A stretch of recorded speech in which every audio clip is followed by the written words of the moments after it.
కృష్ణా నదిలో అద్భుత దృశ్యం కనిపిస్తుంది. మే నెలలోనే కృష్ణమ్మకు భారీగా వరద వస్తుంది. శ్రీశైలం డ్యాం కు 1,00,000 క్యూసెక్కులకు పైగా ఇన్ఫ్లో వస్తుంది.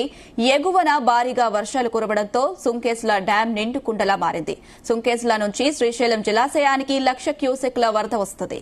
దీంతో శ్రీశైలం డ్యాంలో నీటి మట్టం వేగంగా పెరుగుతుంది. ప్రస్తుతం శ్రీశైలం డ్యాంలో 37 టీఎంసీల నీరు ఉంది. ఎడమగట్టు జల విద్యుత్ కేంద్రంలో తెలంగాణ సర్కార్ విద్యుత్ ఉత్పత్తి ప్రారంభించింది.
ताज़ा तरीन वीडियोस के लिए आप हमारे चैनल को सब्सक्राइब करें और देखते रहें पैगाम टीवी।